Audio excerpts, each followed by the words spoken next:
Bonjour à tous. Ici le coach Loss, une fois de plus encore pour vous donner des news sur l'actualité des crypto-monnaies. Je suis très heureux encore de vous retrouver. La fois dernière, on a parlé du Shiba. J'ai eu beaucoup d'appels. J'ai eu aussi des commentaires parlant aussi du burn de Shiba. Donc aujourd'hui la vidéo va parler du Shiba, mais spécifiquement va se concentrer sur le burn du Shiba. Est-ce qu'il est possible de faire encore un burn dans le Shiba?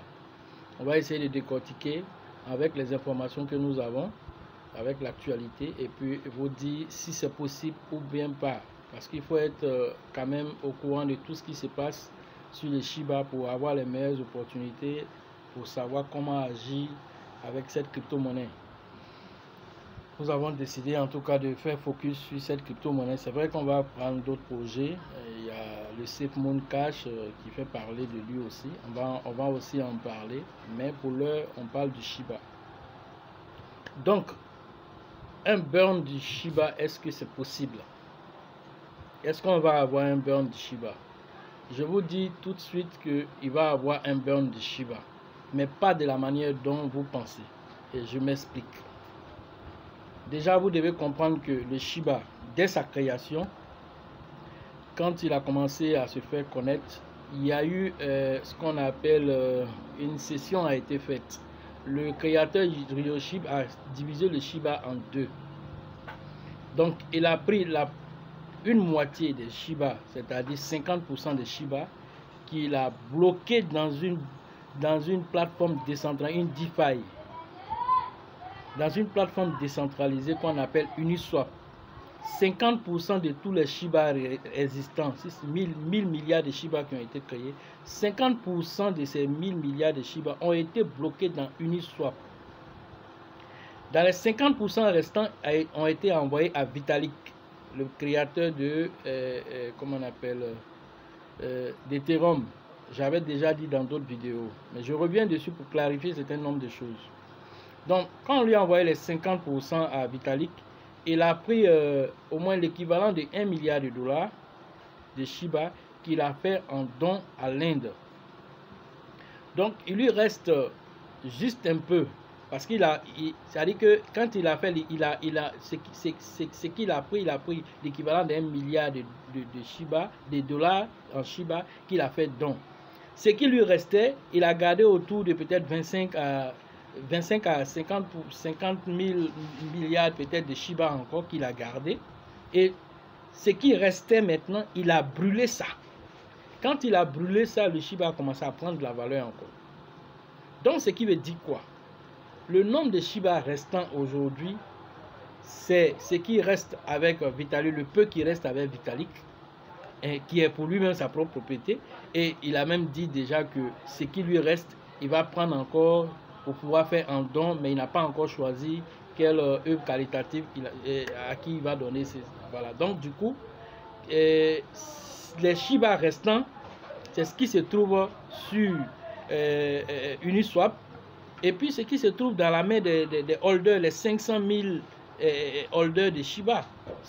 Hein? Les 500 000 holders de Shiba, c'est que nous détenons, vous et moi, c'est que nous détenons là. Plus c'est que ce qui est bloqué dans comment on appelle, Uniswap. Est-ce que vous devez comprendre? Uniswap, c'est une plateforme décentralisée. Quand quelque chose rentre là-bas, ça ne sort plus encore.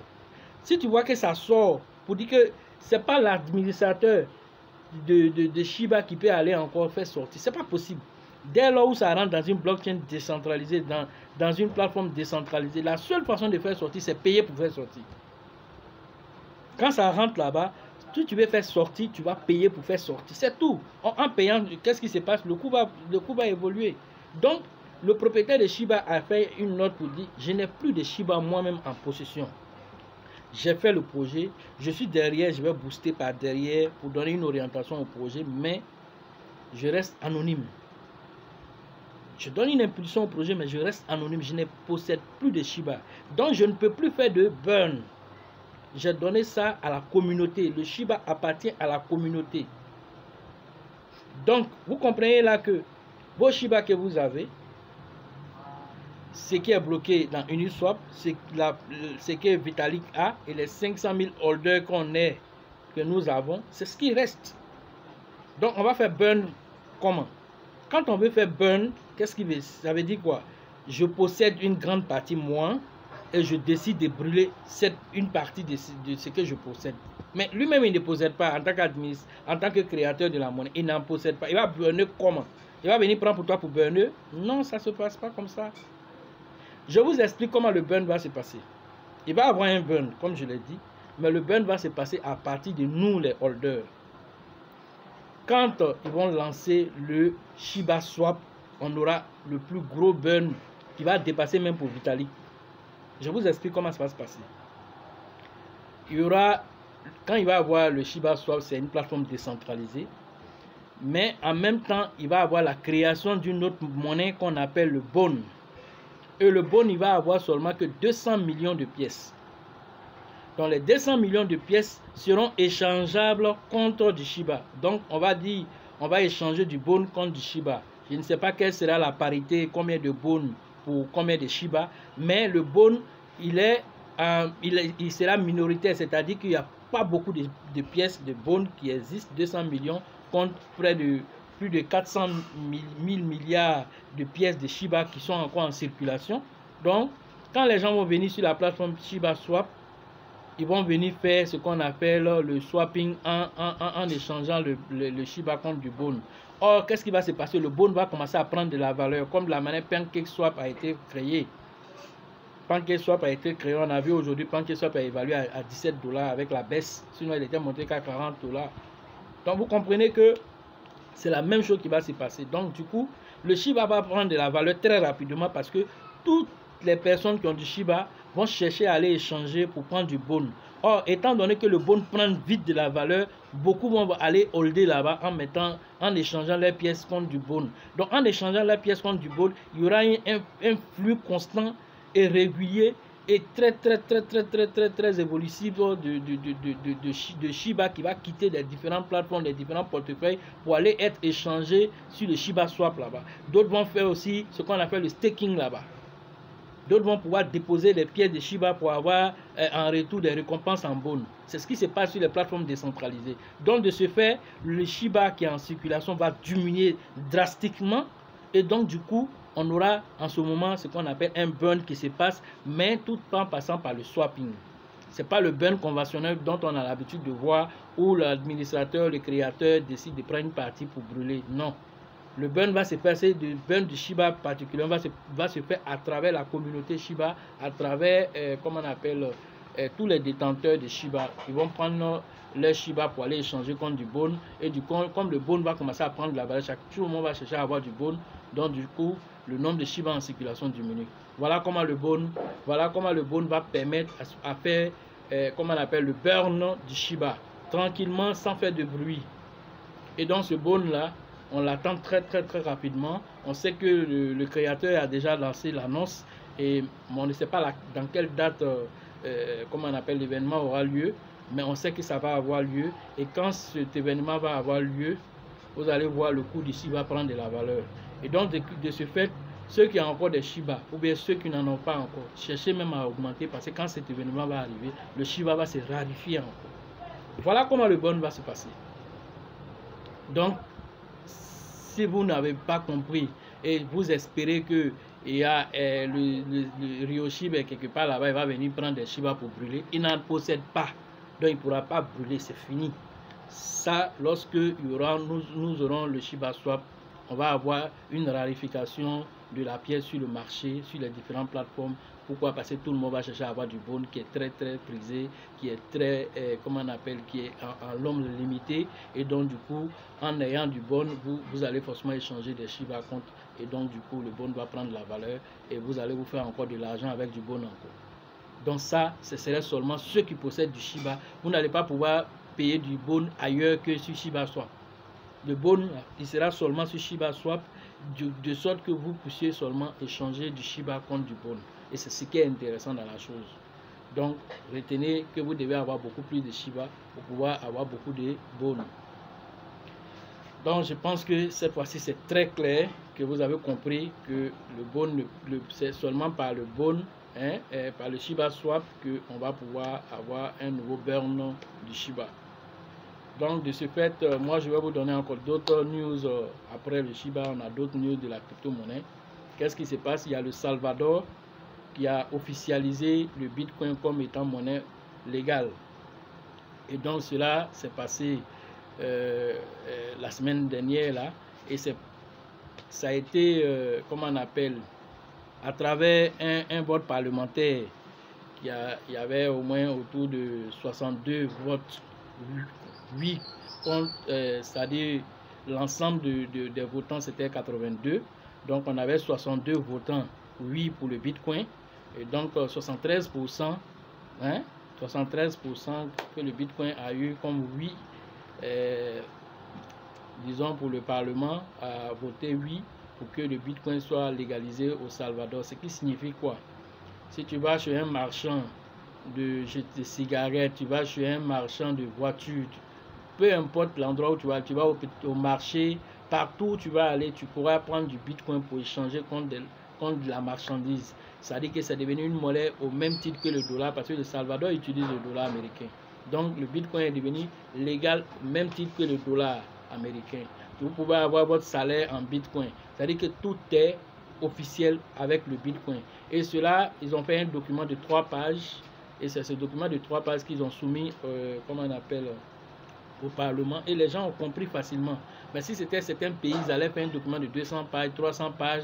Les gens vont lire, vont rien comprendre. Ils ont fait seulement un document succinct de 3 pages. Tu lis, tu comprends. Et les gens ont compris, ils ont vu ce que ça va envoyer comme flux dans l'économie du pays. Donc tout le monde a pratiquement adopté à l'unanimité, on va dire pratiquement, comment on appelle, le Bitcoin. Donc du coup, le Salvador devient l'un des pays ambassadeurs du Bitcoin. Et donc voilà même que le Paraguay, qui est juste à côté, en train de voir, comment on appelle, trouver la même procédure aussi pour pouvoir légaliser aussi le Bitcoin. Donc le Paraguay aussi veut suivre le pas donné par, comment on appelle, le Salvador. Et ça, c'est une très bonne nouvelle pour le Bitcoin. Vous savez que le Salvador, c'est un petit pays de l'Amérique latine. Ils ont seulement que 16 millions d'habitants. Mais comprenez que 16 millions d'habitants vont avoir l'écho aussi, ce qu'on appelle le Bitcoin. Imaginez-vous que seulement dans les 16%, dans les 16 millions d'habitants, seulement que peut-être 10%, 20%, 30% commencent à s'intéresser au Bitcoin et commencent à en payer parce qu'ils vont voir déjà tout ce qui se passe avec le Bitcoin. Et le président même a allé plus loin. Il a demandé à tous les fintechs de là-bas de créer des applications pour que le Bitcoin soit facile d'utilisation, c'est-à-dire les transferts d'argent, tout ça, tout va se passer avec du Bitcoin là-bas. Parce que déjà le Paraguay, il y a beaucoup d'expatriés là-bas qui envoient de l'argent dans le pays et dont les frais sont très élevés. Donc avec le Bitcoin, tout ça sera facile. Donc les fintechs sont en train de se mettre déjà à l'œuvre pour pouvoir mettre des applications qui permettront à la population de facilement avoir utilisé du Bitcoin. Et donc ça, c'est une très bonne nouvelle pour le monde de la crypto-monnaie, parce que cela va booster le prix du Bitcoin. C'est obligatoire, ça va booster le prix du Bitcoin. Et donc ça, vous devez comprendre, tous ceux qui sont encore là en train de traîner les pas, qu'on n'est plus au niveau où les citoyens lambda disaient que le Bitcoin était ceci, le Bitcoin était... C'est les pays maintenant qui reconnaissent la valeur du Bitcoin et qui prennent ça comme monnaie officielle. Donc on n'est plus là pour jouer maintenant. On n'est plus là pour jouer. L'heure est arrivée pour que vous preniez votre destin en main. Si des pays se lèvent pour pouvoir adopter quelque chose, toi qui es là, pendant que ce n'est pas encore arrivé à 1 million de dollars, parce que on va y arriver. Avec tout ce qui est en train de se passer, on va arriver à un Bitcoin 1 million de dollars. Ça, je vous le dis. Et vous pensez ça peut-être, cela dans peut-être 10 ans, mais cela va se passer un peu plus tôt même que vous ne le pensez. Avec tout l'engouement qui est en train de se passer autour du Bitcoin. Et qui dit Bitcoin touche aussi les grosses crypto-monnaies, parce que Bitcoin lui seul représente 60% du marché. Et donc son évolution impacte tous les autres crypto-monnaies. Voilà. Donc ça c'était la news sur le Salvador. Après le Salvador, on a une autre information concernant l'antivirus Norton. Vous connaissez l'antivirus Norton? Ils ont décidé qu'ils vont utiliser l'antivirus Norton maintenant. L'antivirus Norton 360 est doté maintenant d'un mineur intégré qui permettra aux gens qui ont l'antivirus de miner de l'Ethereum. Donc, essayez de voir ceux qui ont les antivirus Norton 60. il y a un mineur intégré d'Ethereum à l'intérieur. Non seulement ça permet de sécuriser davantage votre application, mais en même temps, ça permet de miner de l'Ethereum, et ça, c'est très innovant. Moi, je trouve que c'est très innovant. Et donc, c'est une très bonne nouvelle pour ceux qui utilisent cet antivirus-là pour pouvoir miner de l'Ethereum.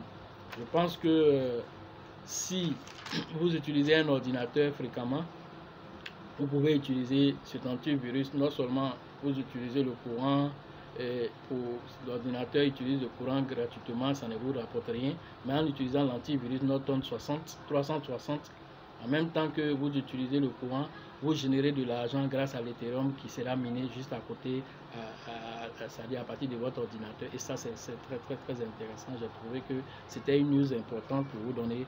Voilà, donc faites des recherches dessus, essayez de voir comment vous pouvez utiliser ce antivirus.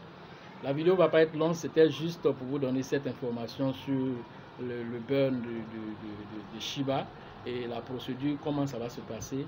Je pense que cette clarification qui a été faite, ça permettra à tout un chacun de savoir que le Shiba nous appartient dès lors où le créateur a laissé tout ça dans une plateforme décentralisée. Et donc, du coup, ça revient à la communauté de s'en emparer. Et il a dit, quand vous partez regarder, comment on appelle, le white paper de Shiba, c'est écrit là-bas. J'ai créé le Shiba pour rendre la communauté riche. Allez-y lire, c'est écrit là-bas. Maintenant, on vous donne quelque chose. C'est à vous maintenant de prendre pour montrer toute la valeur qui est derrière. Je vous ai dit la semaine dernière qu'il y a des entrepreneurs américains qui déjà utilisent le Shiba pour échanger contre de l'or. Vous voyez déjà tout ce qui est en train de se passer comme engouement autour de cette crypto-monnaie. Donc, prenez votre part, c'est le moment parce que c'est moins cher. Et donc, arrivé à un certain moment, quand toutes ces technologies de Shiba Swap, tout ça là va sortir, elle va se faire rarifier, donc le prix va commencer à grimper sauvagement. Donc, c'était le leader Loss pour vous, le coach Loss. Je pense que si vous demeurez sur cette chaîne, vous restez toujours scotché à cette chaîne, je pense que vous aurez toujours les opportunités, vous saurez comment agir, comment on appelle, interagir avec le marché, peu importe la période, que ce soit un marché baissier ou un marché haussier, vous saurez comment interagir avec le marché parce qu'on va vous donner les news.